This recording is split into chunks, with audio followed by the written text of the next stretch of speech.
London society thrives on a mutual delusion. The men pretend to be brilliant, and the women pretend to be deaf. It is a transactional, unforgiving world of silk and sweat, where a woman's worth is weighed entirely by her silence. Men of the ton wield their expensive continental educations like cudgels, assuming the quiet women knitting in the corners are nothing more than breathing furniture. But arrogance makes a man careless, and a careless man never sees the knife coming. The whalebone corset dug into Harriet's lower ribs, a quiet, persistent reminder of her place in the world. She sat rigidly on a gilded chair at the edge of Lady Harleston's ballroom, her hands folded over the faded grey muslin of her lap.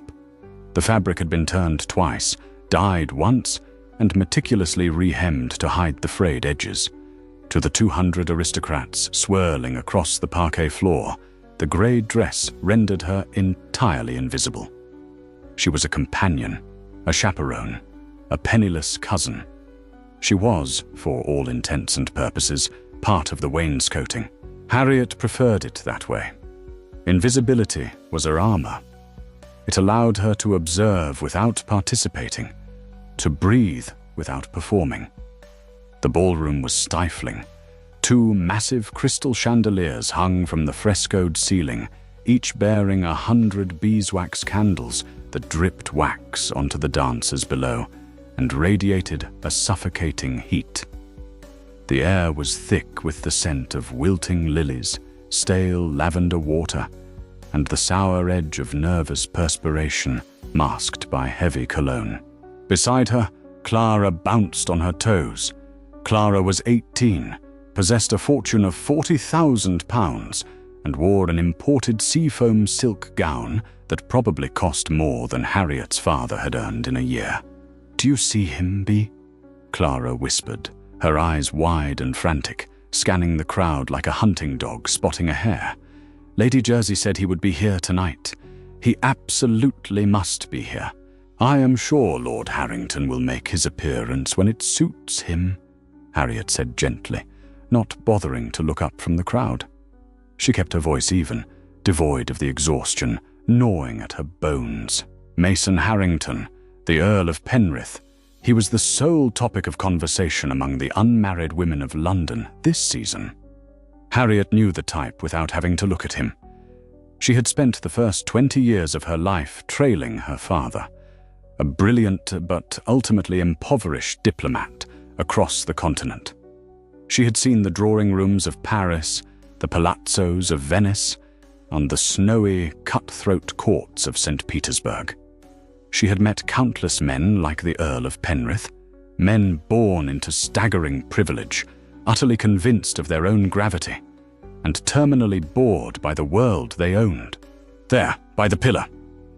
Clara's manicured nails dug into Harriet's forearm, entirely oblivious to the bruise she was leaving. Harriet finally looked.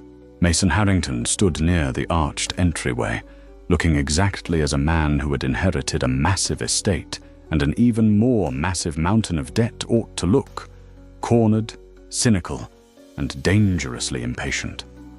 He was tall, dressed with a severe lack of ornamentation that only the truly arrogant could pull off. A midnight blue tailcoat, a pristine white cravat tied with minimal fuss, and no jewels. His dark hair was brushed back, framing a face full of sharp angles and deep shadows. He looked completely exhausted.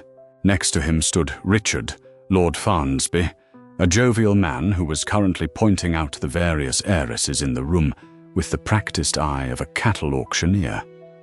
Harrington was not looking at the women. He was staring at a crack in the plaster above the musicians' gallery, swirling a glass of amber liquid in his hand, as if wishing he could drown in it. "He is so brooding," Clara sighed, adjusting the neckline of her gown. "It is so romantic." "He has a headache, Clara," Harriet noted dryly, "and a hangover. And he is likely calculating the combined net worth of the room to see if it will cover his late brother's gambling markers." Clara scowled, slapping Harriet's arm lightly with her fan. You are terribly cynical, Harriet. It is why you are 26 and entirely unmarriageable. You have no romance in your soul. Harriet didn't flinch. It was the truth, delivered without malice, which made it all the more boring. Romance had died alongside her father in a freezing debtor's house in Calais. What Harriet had in her soul was pragmatism. She had languages. She had a terrifyingly sharp memory.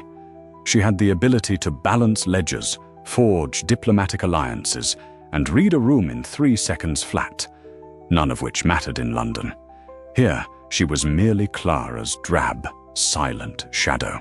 "Come," Clara commanded, grabbing Harriet's wrist. "We are going to walk past him. You must accidentally drop your handkerchief. When he retrieves it, I shall introduce myself." "I do not carry a handkerchief, Clara. And if I did, dropping it on the floor of a crowded ballroom would only result in it being trampled by a footman." "Then just stand near me and look respectable," Clara hissed, hauling Harriet to her feet. Harriet suppressed a sigh, smoothing the front of her grey dress. She followed a step behind her cousin, navigating the crush of silk and broadcloth. As they approached the pillar, Harriet kept her eyes lowered, assuming her designated role. A woman like her did not make eye contact. A woman like her existed only to legitimize the presence of a younger, wealthier woman. She prepared herself for the usual humiliation of being entirely ignored, settling into the familiar, quiet hum of her own anonymity. She did not expect the Earl of Penrith to be in a particularly foul mood. The approach was clumsy. Clara did not have the subtlety of the Parisian women Harriet had grown up observing. Instead of a graceful glide that naturally intersected with the Earl's path, Clara essentially marched directly into Lord Farnsby, letting out a highly manufactured gasp of surprise. "Oh, Lord Farnsby, I do apologize," Clara said, her voice an octave higher than it had been a moment ago. She fluttered her eyelashes, fanning herself rapidly. "The crowd is simply so dense tonight.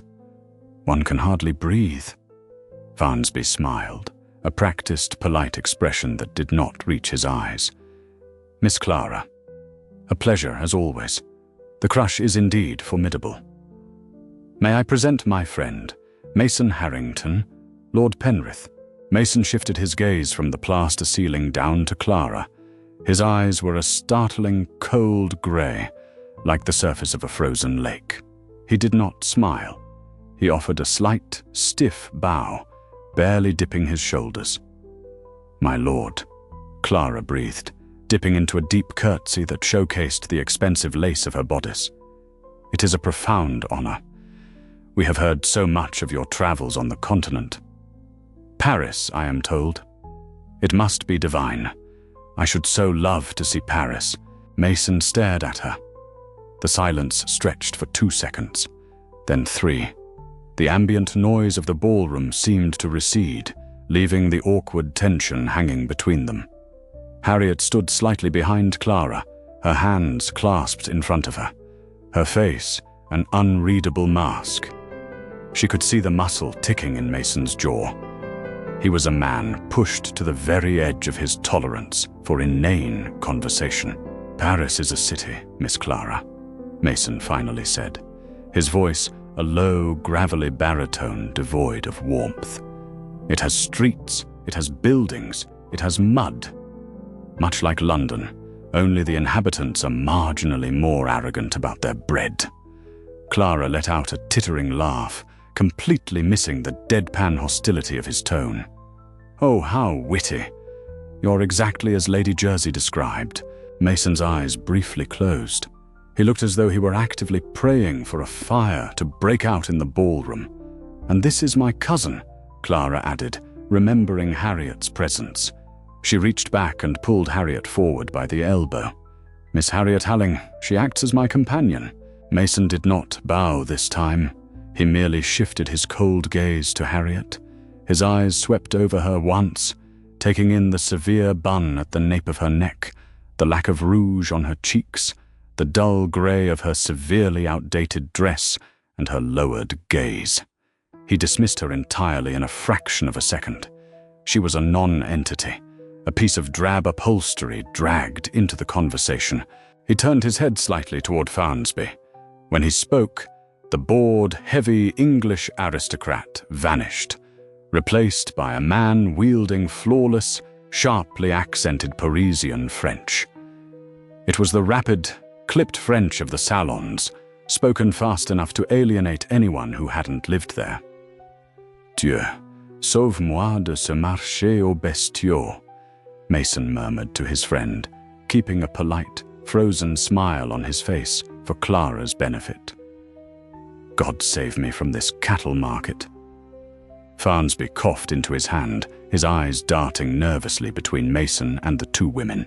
Mason, s'il te plaît, sois prudent. Mason, please, be careful.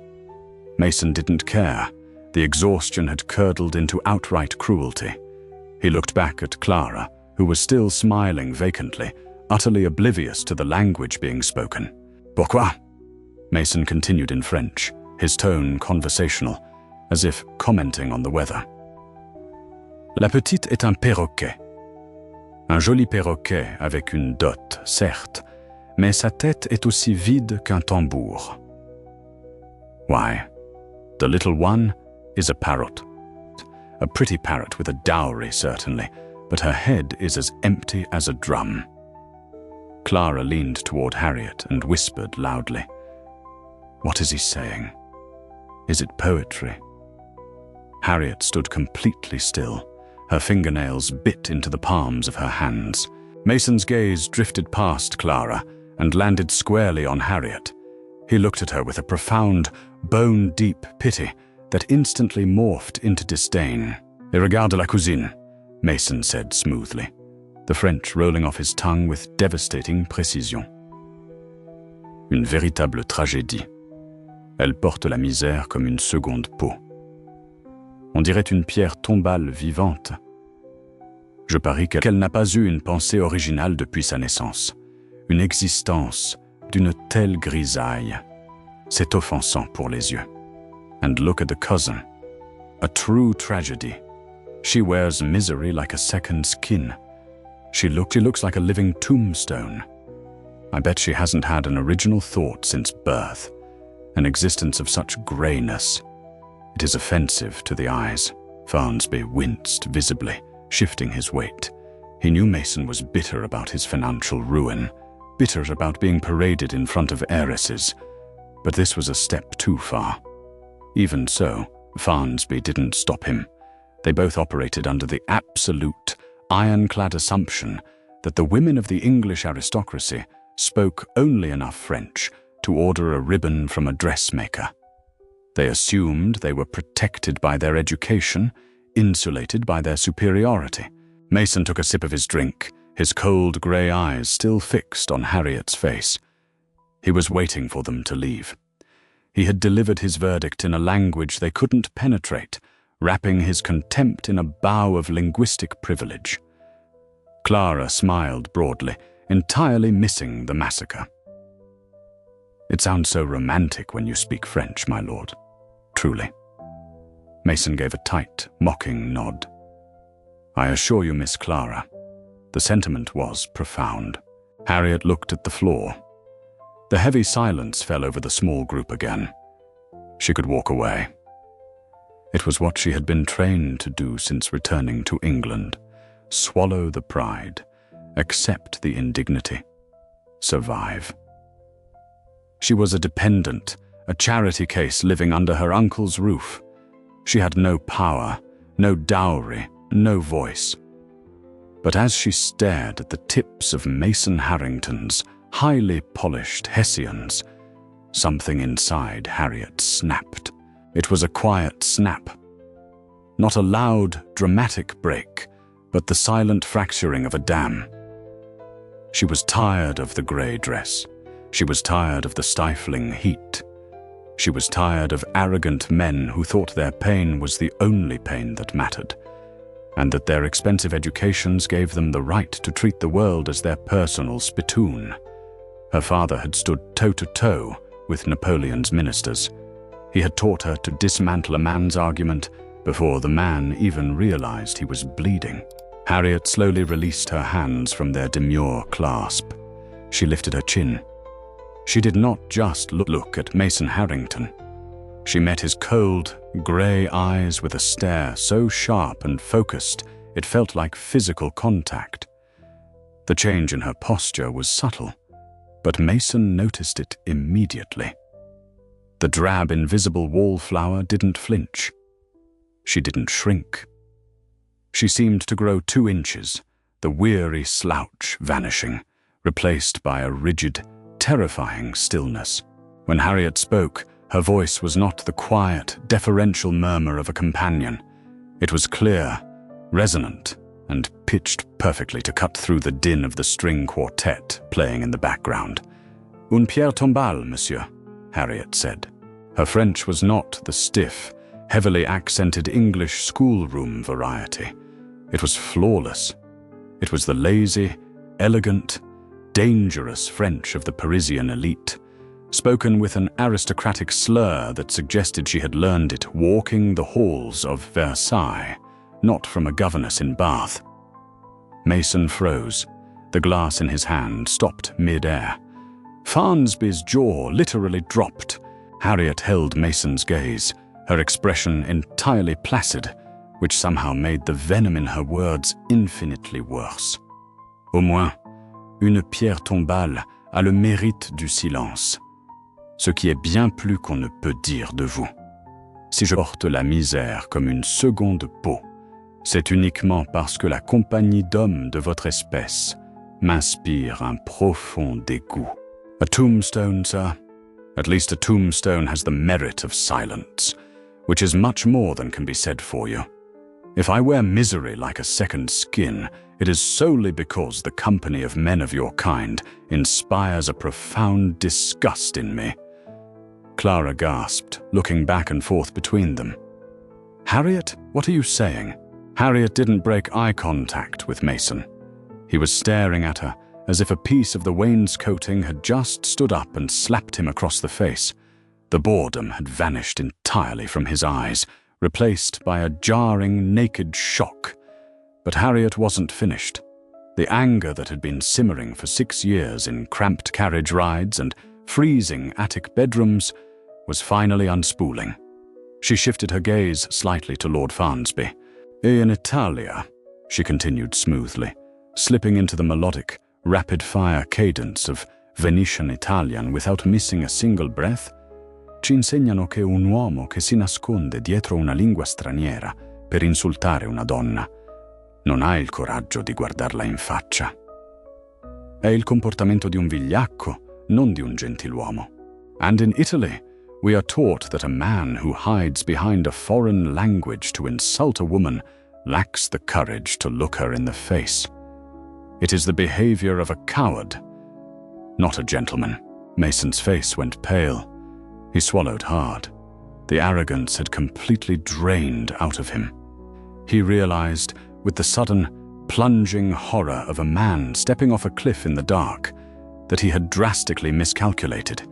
He hadn't just insulted a mindless sheep. He had insulted a wolf in sheep's clothing, and she was currently butchering him in front of his best friend. Mason started, his voice cracking slightly.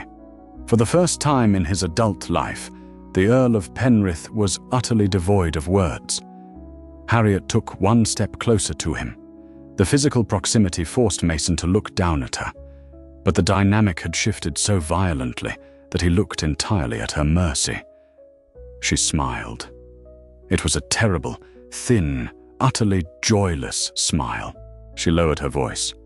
The ambient noise of the ballroom rushed back in around them, but in their small circle, the silence was absolute. "Avrasie," Harriet said softly, the harsh, guttural consonants of Russian slicing through the humid English air like a blade. She leaned in just a fraction of an inch. "My prosto nazywam was svinye. And in Russia, we simply call you a pig." She held his gaze for 2 more seconds to ensure the translation wasn't necessary. He understood the tone. He understood the absolute, unadulterated contempt radiating from her. Mason stood rigid, his chest rising and falling as if he had just sprinted across the room. The glass of amber liquid in his hand trembled slightly, betraying the severe shock to his nervous system. He looked at Harriet, not as a woman in a faded dress, but as an entirely unknown entity.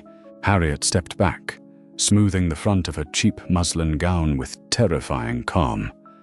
The storm had passed. The invisible armor was back in place, but this time it was laced with barbed wire. She turned to her cousin, who was staring at her with her mouth hanging open in sheer confusion. "Come, Clara," Harriet said in flat, unaccented English. "I believe the air in this corner of the room has turned foul. Let us find the lemonade." She didn't wait for a response. Harriet turned on her heel and walked away, leaving the Earl of Penrith standing paralyzed by the pillar, a man who had just been comprehensively dismantled in 3 different languages by a woman he had assumed couldn't even speak one. Mason Harrington didn't sleep that night. He sat in the massive leather-bound armchair of his study in Mayfair, a room that smelled heavily of dust and impending foreclosure. A single oil lamp burned on the mahogany desk, casting long, wavering shadows across the rows of leather-spined books his grandfather had purchased, and his brother had never bothered to read. He stared at the cold hearth, turning the signet ring on his right hand around and around, until the skin beneath it was red and raw. "My prosto nazivayam vas svinye." The guttural syllables looped in his mind, playing repeatedly like a warped music box. He had asked Farnsby what it meant in the carriage ride home. Farnsby, who had spent a brief, disastrous stint attached to the embassy in St. Petersburg, had looked out the window into the London fog and quietly supplied the translation. A pig. Mason closed his eyes and let his head fall back against the chair. He felt no anger. Anger required a sense of righteous indignation, an assumption that he had been wronged. He had not been wronged.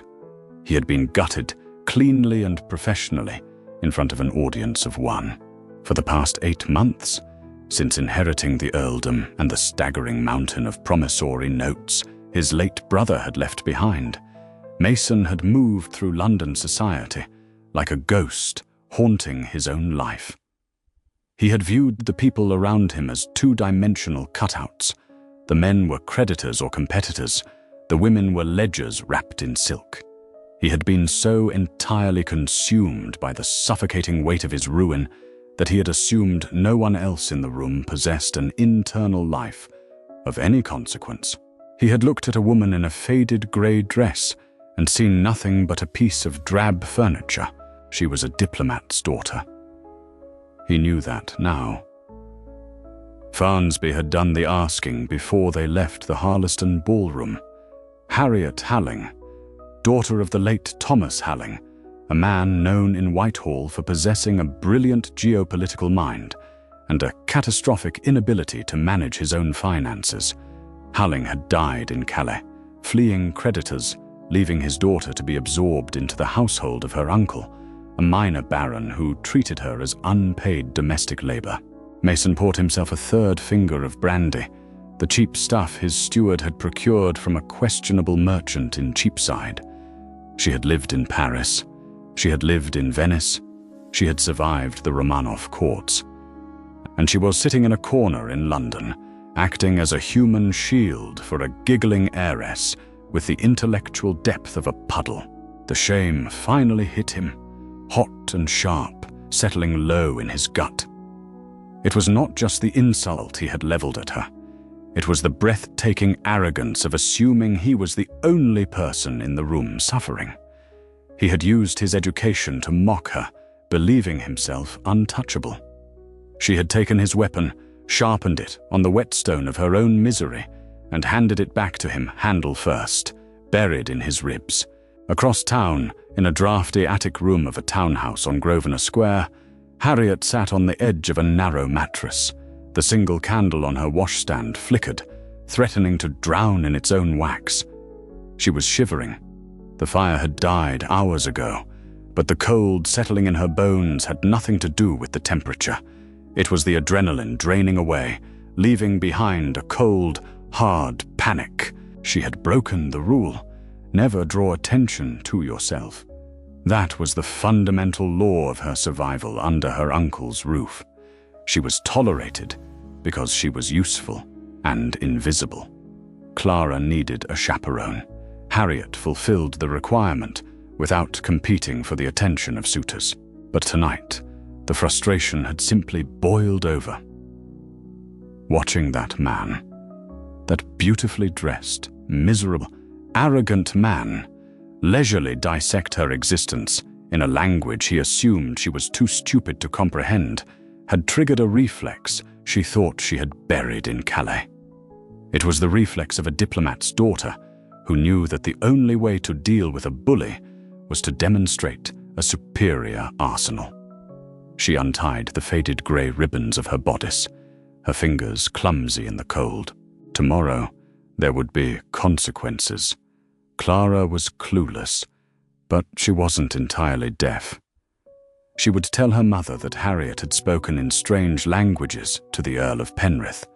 Her aunt would ask questions. Her uncle would view any interaction with an earl as a dangerous overstepping of her station.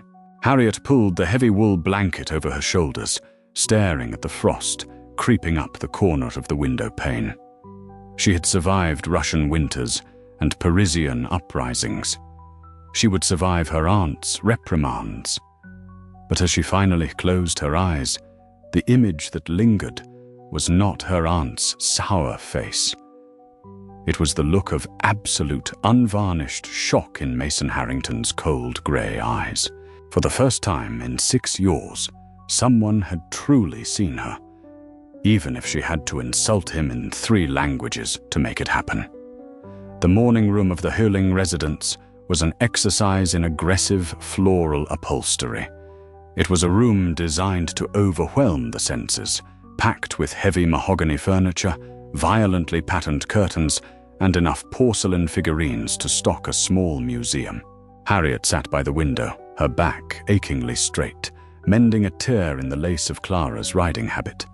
Her fingers moved with rapid, mechanical precision. Across the room, Clara was attempting to practice the pianoforte, assaulting a Mozart sonata with enthusiasm and a complete disregard for tempo. When the heavy brass knocker on the front door sounded, Harriet did not look up. Morning calls were for Clara. Harriet was merely part of the decor, present for propriety. The heavy oak doors opened. The butler cleared his throat. The Right Honourable Mason Harrington, Earl of Penrith. Clara's hands slammed down on the keys, producing a discordant crash. She gasped, spinning around on the piano stool. "My lord! Good heavens! We did not expect..." She patted her hair frantically, her cheeks flushing a deep crimson. Mason stepped into the room. He was dressed in a dark riding coat and buff breeches, holding a silver-handled riding crop and a beaver skin hat. In the stifling, feminine clutter of the morning room, he looked massive, dark, and entirely out of place. He looked like a wolf that had accidentally wandered into a very expensive bird cage. "Miss Clara," Mason said, executing a perfect, abbreviated bow. "I apologize for the intrusion. I was riding in the park and realized I had yet to properly pay my respects following Lady Harleston's assembly." "It is no intrusion at all, my lord." Clara practically vibrated with excitement. "Please do sit down. Ring for tea, Harriet." Mason's gaze snapped from Clara to the window. Harriet carefully set the riding habit in her lap. She met his eyes. He did not look bored today. The dark circles under his eyes were heavier, speaking of a sleepless night, but his gaze was sharp, focused, and uncomfortably intense. She did not ring for tea. She stood up, her movements measured and slow. She wore another turned dress today, this one a dull, muddy brown that did nothing for her complexion. "I will inform my aunt that you have callers, Clara," Harriet said smoothly, picking up her sewing basket. She had no intention of remaining in the room.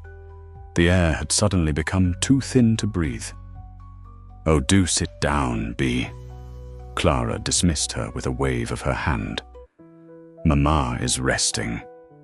"Lord Penrith does not wish to see Mamma." Mason stepped further into the room, effectively blocking Harriet's path to the door. "Actually, Miss Clara, I was hoping for a moment of your cousin's time. If you would permit it." Clara blinked. Her smile faltered slightly. "Harriet's time? Whatever for?" "A matter of translation," Mason said, his voice entirely flat. He did not look away from Harriet. "There is a text in my library. Italian. I am told Miss Halling possesses an exceptional grasp of the language." Harriet gripped the handle of her sewing basket until her knuckles turned white. He was lying, and doing it with the smooth, practiced ease of the aristocracy. Clara looked bewildered, but the prospect of being adjacent to an earl was too potent to resist. "Oh, well, I suppose I shall play quietly. You may speak by the window." She turned back to the piano and began butchering a much slower, sadder tune. Mason closed the distance between them, stopping exactly 2 feet away from Harriet. It was an entirely proper distance, yet it felt dangerously intimate in the crowded room. Harriet looked up at him. "You do not have an Italian text, my lord." "No," Mason agreed, his voice a low rumble beneath the sound of the piano. "I have a severe lack of judgment and a remarkably bad hangover." He switched to French. It was a conscious choice. He kept his voice low, pitched so Clara could only hear the murmur of the syllables. "Je suis venu présenter mes excuses." "I have come to apologize." Harriet stared at him. The arrogant sneer was gone. He looked exhausted, stripped down, and deeply uncomfortable. The apology was genuine, which somehow made the situation vastly more complicated. She replied in English, flat and uncompromising. "Let Clara hear. Let the room hear." She refused to hide in the linguistic shadow he was offering. "An apology is entirely unnecessary, Lord Penrith. Your opinion of me is your own affair. It does not alter my reality." Mason frowned, the muscle in his jaw tightening. She was refusing the olive branch. She was forcing him to speak English, stripping away the continental sophistication he was trying to hide behind. "It is necessary," Mason replied in English, his voice hardening slightly. "I behaved like an unmitigated ass. I assumed you were a stone, a tragedy, offensive to the eyes," Harriet offered, her voice devoid of inflection. "You were remarkably thorough in your assessment. There is no need to revise it in the harsh light of morning." "I was angry," Mason said, taking a half step closer. His composure was fraying. "I was trapped in a room full of people measuring my worth by the acreage of an estate I can no longer afford to maintain. I lashed out at the one person who appeared incapable of striking back." Harriet stopped. The sewing basket rested heavily against her hip. She looked at him, really looked at him. She saw the fraying threads on the cuff of his riding coat. She saw the tense, brittle posture of a man holding up a crumbling facade through sheer, stubborn willpower. "And you discovered," Harriet said softly, the ice in her voice cracking just a fraction, "that the invisible people often carry the sharpest knives." Mason let out a harsh, brief exhalation that was half laugh, half sigh. "Yes, I discovered exactly that." He looked down at her brown dress, noting the precise, tiny stitches of her mending. "Your father was Thomas Holling." Harriet's spine stiffened. "He was. He negotiated the Treaty of Amiens while actively recovering from a gunshot wound. My father considered him the most terrifying man in Europe."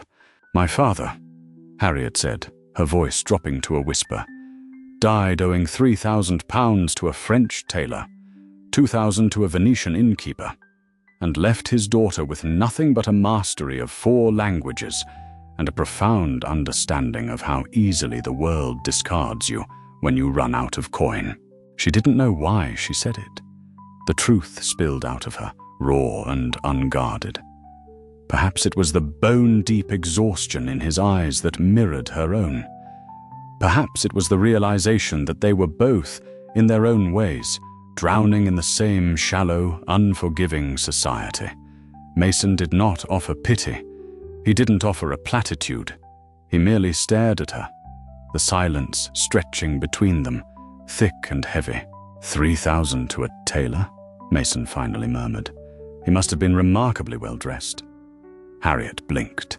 The sheer audacity of the remark caught her off guard. A sharp, involuntary laugh escaped her throat before she could stop it. It was a rusty sound, unfamiliar in the stifling morning room. Mason's mouth twitched.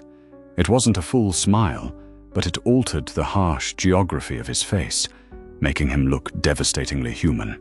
At the piano, Clara stopped playing and turned around. "Is it a very funny translation, Lord Penrith?" The spell broke. Mason stepped back, the mask of the detached aristocrat slamming back into place with practiced ease. "Remarkably so, Miss Clara," Mason said, bowing his head slightly to Harriet. "Miss Halling has been most illuminating. I shall take up no more of your mourning."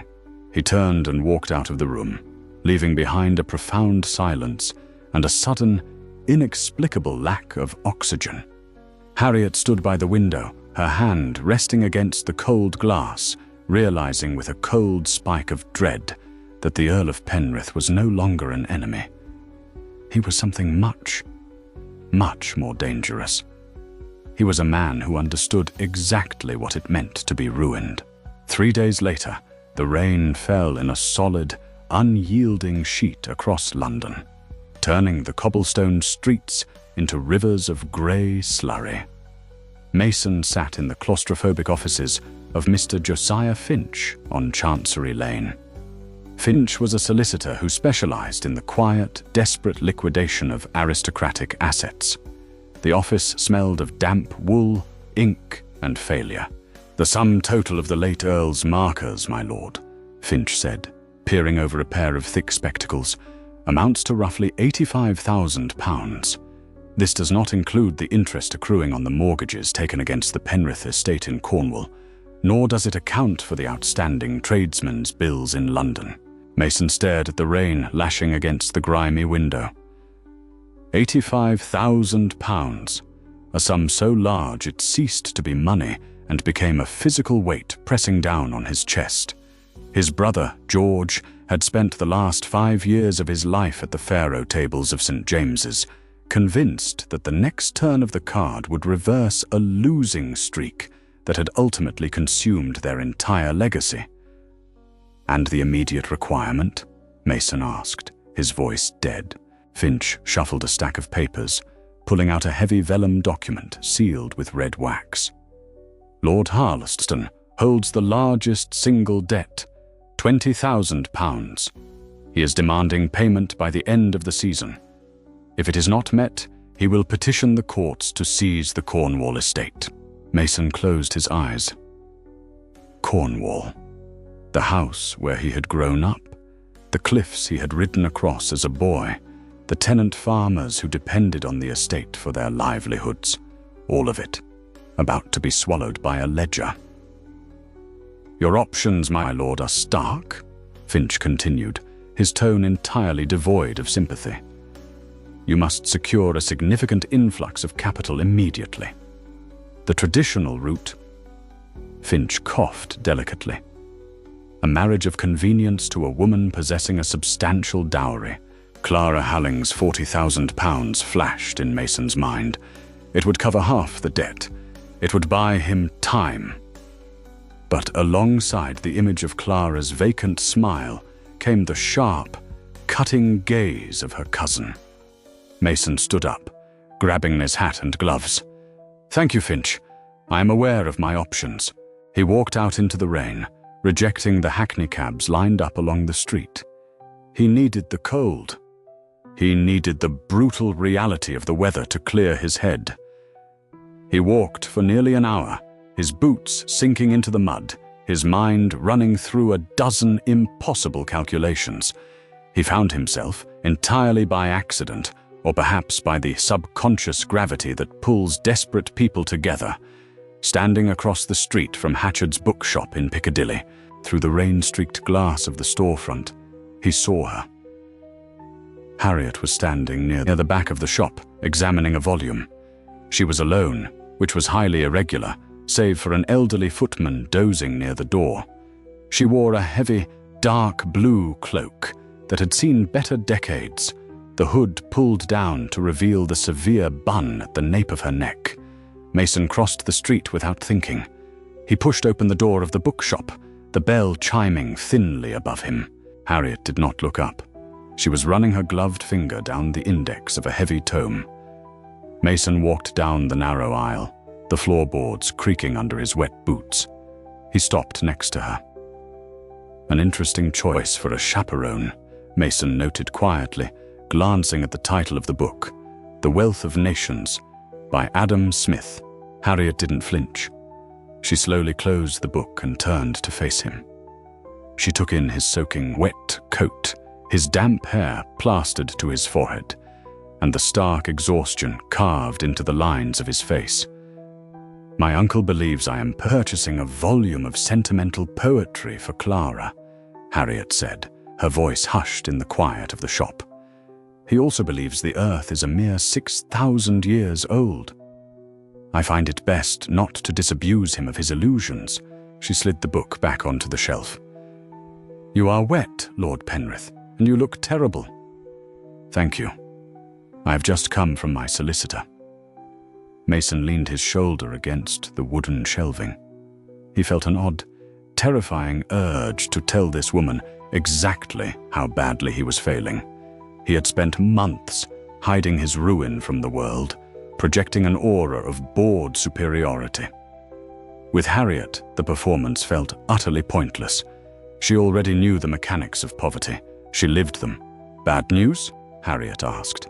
"Lord Harleston intends to seize my family's home in Cornwall by the end of the season if I do not produce £20,000. Harriet's eyes widened slightly. The sheer volume of the debt was staggering. She looked around the empty aisle, then back at him.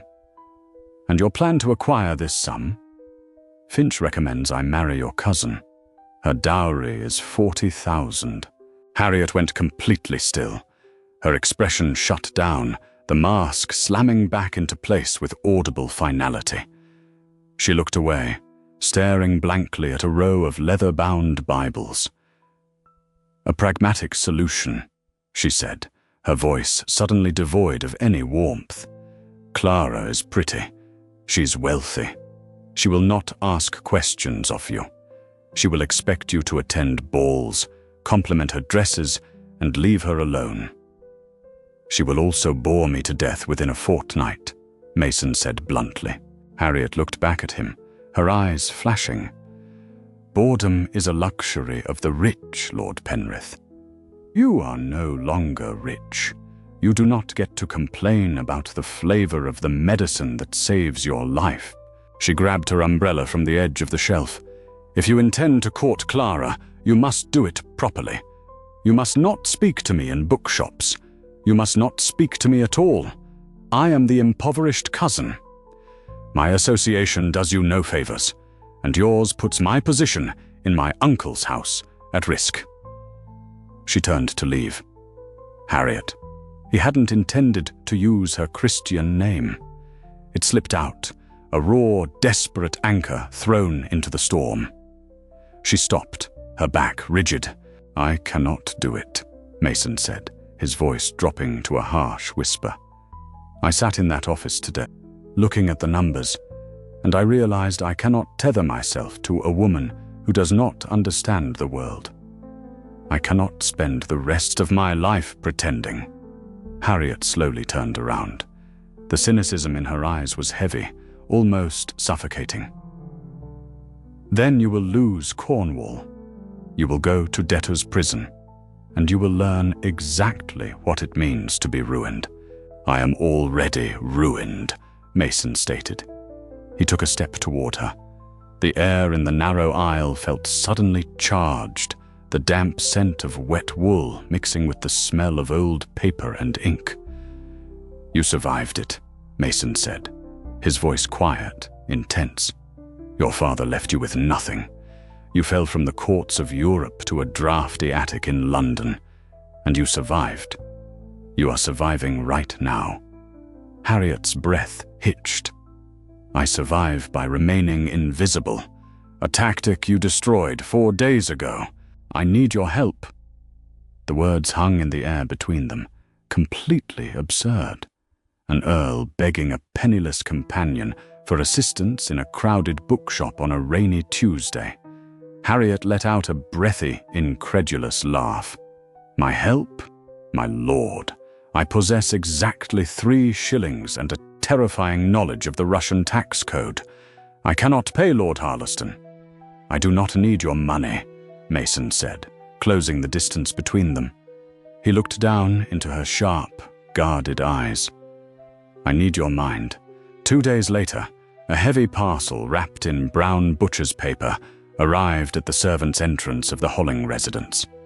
It was addressed to Miss Harriet Halling, bearing the crest of a bookseller in Piccadilly. Harriet carried it up 4 flights of stairs to her attic room. Her arms ached from the weight of it. When she locked the door and cut the twine with her sewing shears, she did not find the volumes of Adam Smith or Italian poetry the label promised. She found 3 leather-bound ledgers. They smelled of stale cigar smoke, damp cellars, and the metallic tang of dried ink. Tucked into the cover of the first ledger was a single sheet of heavy vellum. The handwriting was sharp, aggressive, and lacking any formal salutation. You said I would learn what it means to be ruined. I am already there. These are my brother's accounts from his final 3 years. Finch says it is a matter of simple gambling debts. I do not believe Finch. George was a fool, but he was a cowardly fool. He would not have risked the Cornwall estate on the turn of a card. Tell me what I am missing. Udiote. H. Harriet stared at the note. She should burn it. She should carry the ledgers back down the stairs, throw them into the kitchen hearth, and wash her hands of Mason Harrington entirely. He was a drowning man, and drowning men dragged their rescuers down with them. Instead, she pulled her single wooden chair to the washstand, lit her last tallow candle, and opened the first book. She read for 3 nights. She survived the days on strong black tea and a terrifying razor-thin focus, standing behind Clara in drawing rooms and ballrooms, entirely deaf to the gossip swirling around her. At night, the world shrank to the illuminated circle of her candle and the chaotic, frantic scrawl of George Harrington. Mason's brother had been a disastrous accountant.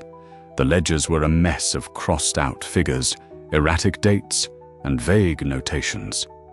But Harriet had spent her adolescence deciphering the encrypted diplomatic budgets of the Prussian court. She did not look at the numbers. She looked for the pattern. By the 3rd night, at 3 in the morning, her finger stopped on a recurring entry. It was buried amidst the legitimate expenses for tailors, stable fees, and the occasional loss at White's. But every 3 months, for exactly 2 years, there was a massive transfer of funds. H. Baltic 1,500. H. Ostrava 2,000. H. Indemnity 3,500. Harriet's breath hitched in the freezing air of her room. Ostrava, the Ostrava Trade Company. She closed her eyes, forcing her mind back 4 years. She was sitting in a freezing carriage outside the Russian Winter Palace, translating a stolen dispatch for her father. The Tsar had quietly embargoed British shipping in the Baltic to appease the French. But a handful of English lords had bypassed the embargo, financing a shadow fleet that flew neutral flags, trading illicit timber and grain. It was highly illegal, It was essentially treason against the Crown's foreign policy, and the man who had orchestrated the London side of the smuggling ring was Lord Harleston. Harriet opened her eyes and stared at the flickering candle. George Harrington hadn't lost £20,000 to Lord Harleston at the faro tables. He had invested in Harleston's illegal Baltic fleet, and when the Tsar's navy inevitably seized the ships, Harleston had shifted the massive financial loss onto George, disguising the extortion as a debt of honor. Harleston was holding Mason hostage with a promissory note built on high treason. Harriet closed the ledger. Her hands were shaking, not from the cold, but from the sheer, terrifying voltage of the information she now held. She had the weapon. Now, she had to teach a desperate, proud man how to pull the trigger. The morning fog sitting over the Serpentine in Hyde Park was thick enough to chew. It muted the sounds of the distant carriage traffic, turning the world into a grey, isolated vacuum. Mason stood by the edge of the water, the collar of his heavy wool greatcoat turned up against the damp chill. He had been waiting for 40 minutes. He was entirely prepared to accept that she wasn't coming, that his plea for help had been met with the cold, pragmatic silence it probably deserved. Then, a figure materialized from the mist. Harriet wore the same heavy blue cloak she had worn in the bookshop. She carried a small, wrapped bundle under her arm. She walked with a purposeful, unhurried stride, checking over her shoulder only once before she stepped off the gravel path and joined him by the water. Mason felt a sudden, sharp tightness in his chest. It was a bizarre sensation, a mix of profound relief and an acute, undeniable physical awareness of the woman standing in front of him. "You are late," Mason said, keeping his voice carefully neutral. "I had to bribe the scullery maid to leave the kitchen door unlocked," Harriet replied, not looking at him. She stared out at the grey water. "If my uncle discovers I am wandering Hyde Park at dawn unchaperoned, I will be turned out into the street before noon. I would not let that happen." Harriet finally turned her head. Her eyes were sharp, devoid of any romantic illusion. "You possess £85,000 of debt, Lord Penrith. You are in no position to offer sanctuary to anyone." She shoved the heavy parcel into his chest. Mason caught it reflexively. "Your brother was not a gambler," Harriet said, her voice dropping to a low, intense murmur. "Or at least, his gambling did not ruin you. His ambition did." Mason frowned, looking down at the wrapped ledgers. "Explain." Harriet laid it out with brutal efficiency. She did not use softening phrases. She explained the Ostrova Trade Company, the Russian embargo, the Shadow Fleet, and the extortion. The setup. George financed ships under Harleston's direction. The failure. The Russian Imperial Navy seized the cargo. The extortion. Harleston, unwilling to absorb the ruinous loss, forced George to sign promissory notes framing the financial sinkhole as personal gambling debts. He could do this, Harriet concluded, because Harleston knew George could not go to the authorities. To contest the debt would require admitting to financing a smuggling ring that undermined the crown. "It is treason. Harleston relied on your brother's cowardice." Mason stared at her. The silence stretched for a long minute. The muscle in his jaw worked furiously as the reality of her words settled into his bones. The anger he had been waiting to feel, the righteous, violent anger that had been absent in the solicitor's office, finally arrived. It burned hot and fast, clearing the fog of exhaustion from his mind. "You are certain of this?" Mason asked softly. "I read the dispatches myself in St. Petersburg," Harriet said. Harleston's name was known to the Russian ministers. They laughed at him. They called him a fat English spider building webs in a hurricane. Mason looked down at this woman in the faded cloak. She had dismantled a complex, treasonous financial conspiracy in 3 days, working by candlelight in an attic. "Why are you helping me?" Mason asked. The question was raw. "After what I said to you, after the way I treated you. Why do this?" Harriet looked back at the water. She pulled the edges of her cloak tighter against the wind. "Because I am tired," she said simply. "I am tired of watching cruel men win simply because they possess the loudest voices and the deepest pockets. Harleston is a bully. He looked at your brother and saw prey. Just as you looked at me and saw a stone." Mason flinched. The words landed exactly where she intended them to. She turned back to him, her chin raised. "But mostly, my lord, I am helping you because this is a transaction." Mason's eyes narrowed slightly. "A transaction. I am giving you the means to save your estate and your title," Harriet said, her voice steady and transactional. "In return, when the season ends and you are secure, you will purchase a train ticket for me to Edinburgh, and you will provide a bank draft for £200. It is enough to secure a position as a governess in a respectable household, far away from my uncle and Clara." Mason stared at her. £200. It was a fraction of what she had just saved him. It was the price of a decent riding horse, and she was asking for it to buy her own exile. A sudden, violent urge gripped him, an urge to grab her by the shoulders, to shake her, to tell her she was worth 10 times the entire Cornwall estate. He didn't move. He kept his hands tightly gripped on the parcel of ledgers. "You want to leave London," Mason said, his voice flat. "I want to breathe," Harriet corrected him quietly. "And one cannot breathe in a closet, no matter how grand the house." Mason held her gaze. The cold morning air seemed to crackle between them. He saw the iron will holding her together, the desperate, lonely pragmatism that mirrored his own. He realized with absolute clarity that he did not just respect her. He was terrified of her. And he was entirely captivated by her. £200 and a ticket to Edinburgh, Mason repeated. He gave a slow, deliberate nod. "Consider the debt secured, Miss Halling." He stepped closer, closing the distance between them until he could smell the faint scent of lavender soap on her skin. He leaned down, his mouth inches from her ear. "But if we are to spring this trap on Harleston," Mason murmured, his voice a dark, dangerous rumble, "I will require my translator." Harriet didn't step back. She tilted her head, her breath catching slightly as his coat brushed against hers. "Tell me what to do," she whispered. The Earl of Montrose's masquerade ball was the undisputed climax of the London season. The ballroom was a suffocating sea of silk dominoes, feathered masks, and suffocating heat. Mason did not wear a mask.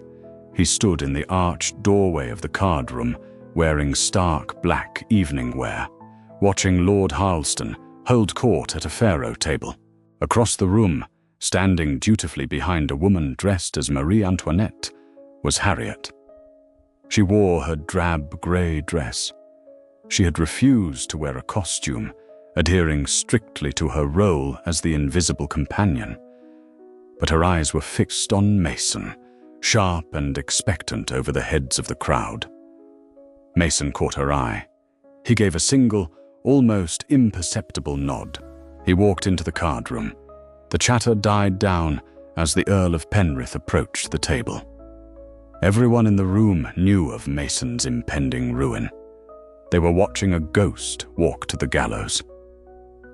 "Penrith," Harleston said, a greasy, satisfied smile spreading across his jowls. He was a large man, sweating heavily into a velvet coat.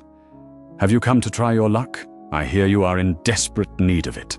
"I have not come to play, Harleston," Mason said. His voice easily carried across the sudden silence of the room. "I have come to settle my brother's account." Harleston's smile widened. He assumed Mason had successfully secured Clara Halling's dowry. "Excellent news. My solicitor will be thrilled to receive the draft. There will be no draft, Mason said calmly. He reached into his coat pocket and pulled out a single, folded piece of paper.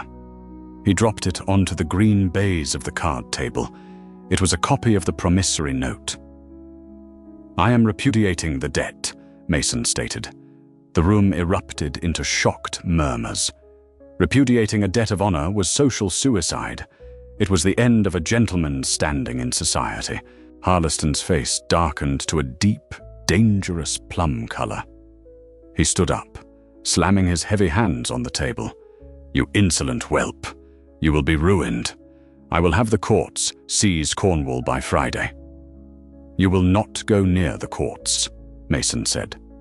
He took a step forward, lowering his voice just enough so only Harleston and the men immediately adjacent could hear the precise syllables.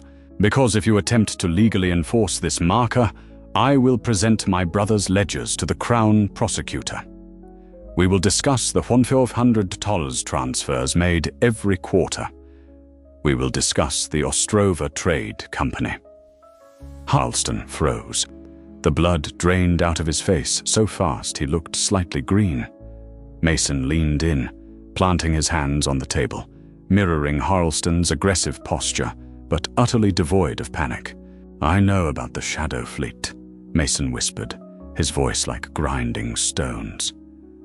I know about the Russian embargo. I know you financed treason against the Crown and forced my idiot brother to absorb the losses when the Tsar burned your ships. If you attempt to take Cornwall, I will ensure you hang at Newgate. Harleston's mouth opened, but no sound came out. The fat, arrogant spider had suddenly realized the web was burning. Tear up the original marker, Mason commanded quietly. Forgive the debt, or I go to Whitehall tomorrow morning. Harleston stared into Mason's cold, grey eyes. He saw no bluff there. He saw a man who had already lived through the worst and had nothing left to lose. With shaking hands, Harleston reached into his breast pocket.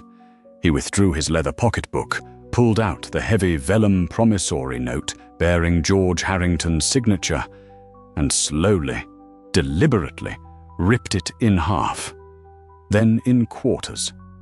He dropped the pieces onto the card table. You will burn in hell, Penrith, Harleston hissed.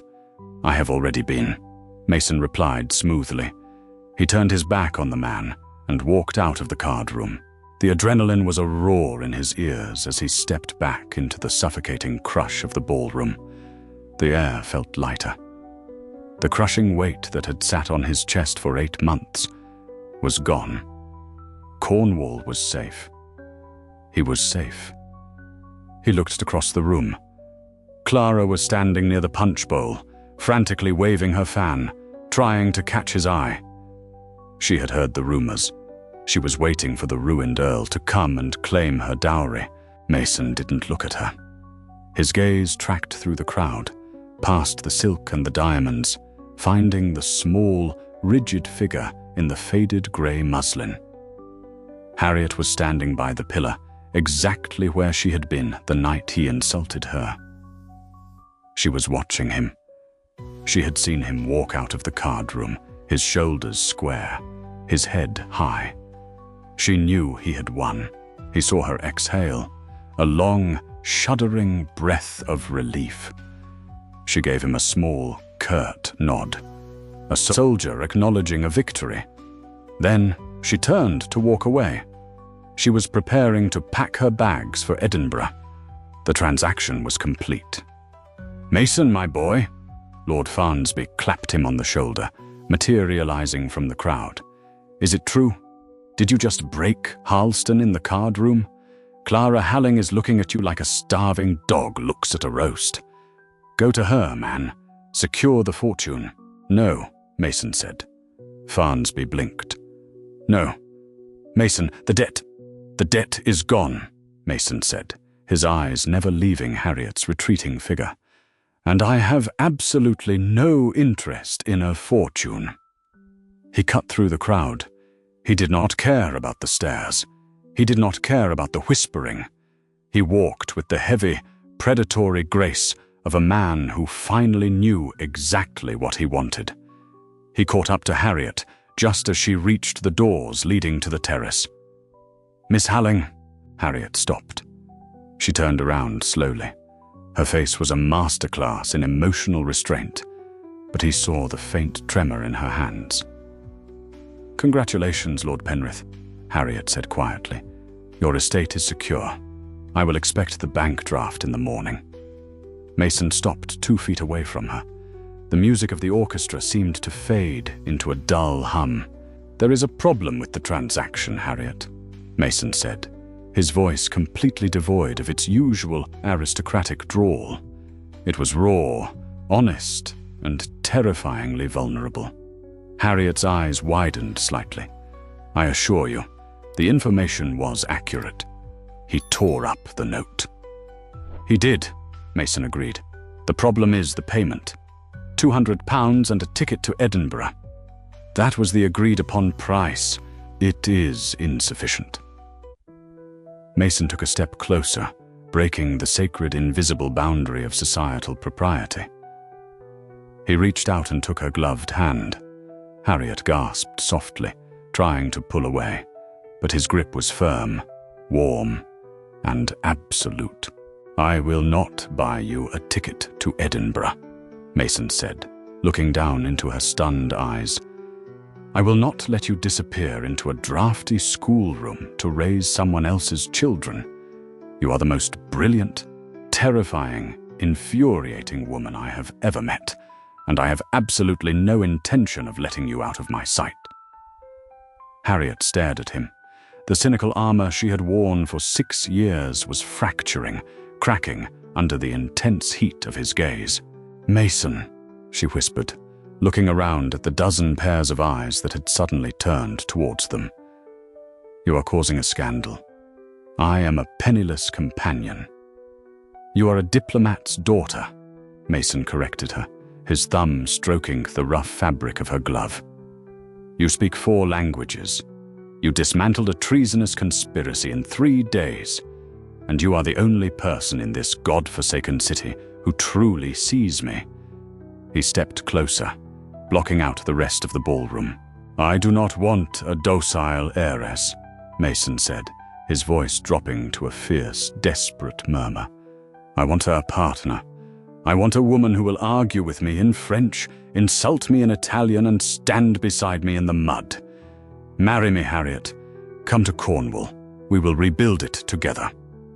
Harriet looked up at the man who had once dismissed her as a living tombstone. The arrogance was gone. The exhaustion was gone. In their place was a fierce, unwavering respect. A slow, brilliant smile broke across Harriet's face. It was the first genuine smile he had ever seen her wear, and it fundamentally altered the geography of the room. It was radiant. "Vous êtes complètement fou," Harriet whispered, her French soft and entirely devoid of venom. "You are completely mad." Mason smiled back, a fierce, reckless grin. "Peut-être," he replied softly, "mais je suis à toi." "Perhaps, but I am yours." He didn't wait for her to translate. He didn't care who was watching. Mason Harrington bowed, raised the hand of the girl in the faded grey dress to his lips, and confidently sealed his ruin, knowing exactly how much it was worth. And so, the invisible woman and the ruined earl vanished from the suffocating ballrooms of London, trading the cynical whispers of the Tun for the wild, salt-sprayed cliffs of Cornwall. They proved that true power isn't found in a ledger or an empty title, but in the fierce, undeniable strength of 2 survivors who refuse to play by a rigged game's rules. If this story of silent defiance and sharp-tongued retaliation resonated with you, drop a comment below, hit the like button, share this video with fellow romance lovers, and subscribe for more deeply grounded historical dramas.